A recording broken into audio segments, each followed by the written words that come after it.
Hey guys, it's Eric with Painting Business Pro, and in this video we're going to be talking about how do you overcome this challenge of starting a business if you have a full-time job. In this whole series we're talking about all the excuses that people have about why they aren't pursuing their dreams, why they're not starting their business, why they're not growing their business, and all of the excuses I hear. But for you, it's not an excuse, it's real.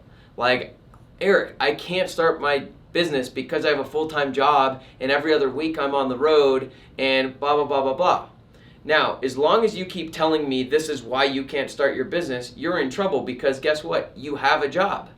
And so if your job is the reason you're not starting a business, then you're screwed because you have a job.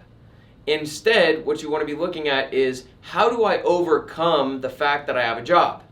And I'm going to keep referencing this quote in these videos as we go forward. It's a quote from Tony Robbins that says, I believe life is constantly testing our level of commitment, and greatness and great results are reserved for those with a never-ending, unending commitment to act until they achieve. And so the question is, first, how committed are you to starting a business? If you aren't committed enough to overcome this challenge, then that's life testing your commitment, and you're not committed enough to have a business. So you got to get real with yourself. Am I really committed to building my own business, or do I just kind of want the benefits of it? Because the great things are reserved for people who put in the time. There's a price you got to pay, and for you, it's going to get harder before it gets easier. And for me, look, I had to work my tail off to get to where I am now. All through college, I was working 50 to 70 hours a week on top of school. I was missing all the parties. I wasn't partying like all my friends were. I wasn't working on the restaurant with the social thing. I was out there hustling and grinding it out and learning. And that's the price I paid to get to where I am now. And everybody's going to have to pay some price. So if you're working a full-time job, instead of saying, I can't start a business because I have a full-time job, and by the way, it's never that simple. You'll tell me, no, Eric, but you don't understand. My full-time job, I'm on call. So so how do you get over that? Or no, Eric, you don't understand. My full-time job, it can be 50 or 60 hours a week. Okay, great. So entrepreneurs solve problems. Welcome to being an entrepreneur. This is your first problem to solve. This is your first one to solve. So instead of you keep telling me and explaining to me why this is a problem and a challenge you can't overcome, how about you start asking a different question? Instead of telling me your challenge, why don't you start asking, how could I overcome this challenge? And I'll tell you right now how you can do it. You start it part-time on the side.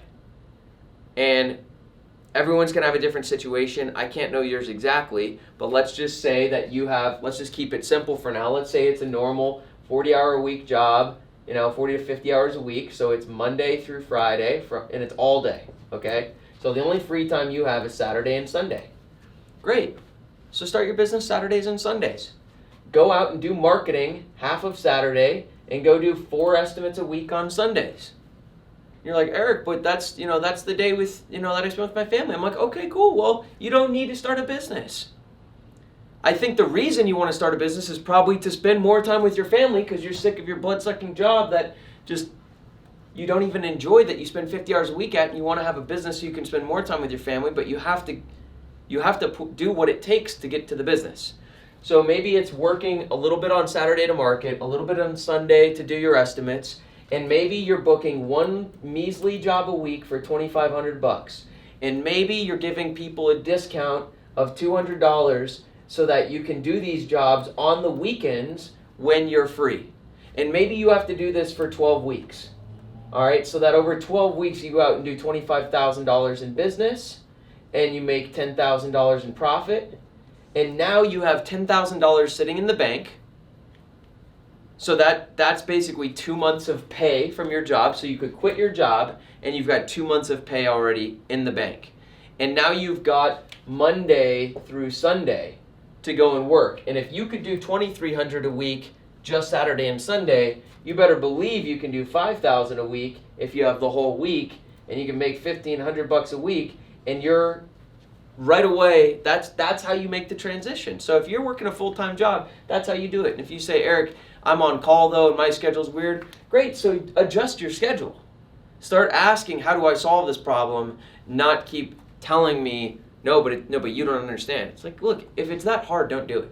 But if you're really committed to doing it, you can find a solution. And one solution that people think is they need to quit their job and take this huge risk. That's not what I recommend. I think you should figure out how to start it on the side.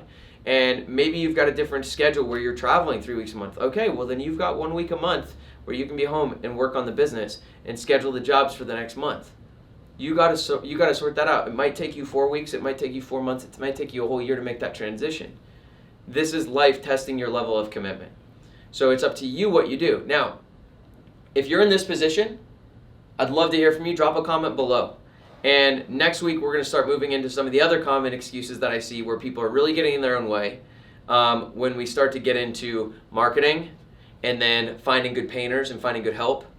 And then we'll continue from there. So hope you enjoyed the video. We'll see you next week. And by the way, I don't mean to be harsh about this. I'm saying this for you because if you're really committed, there is a way. There's absolutely a way for everyone to make it happen, and this is a great business to do it in because we know it's proven, we know there's a market, we know there's an opportunity, and we know the competition is not that great. That's what I'm here trying to do, is raise the bar in this industry. So I'm being harsh with you, I'm being straight with you because I know if you're really committed, you can make this happen. And if you're not really committed, then I would recommend just saying, hey, I'm not going to start a business, and be totally okay with that. There's nothing wrong with not going and pursuing a business.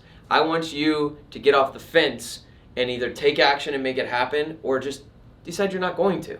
And either way is totally cool. You got to know what's right for you, and being an entrepreneur isn't what's right for everybody. So hope you enjoyed the video, and we'll see you next week.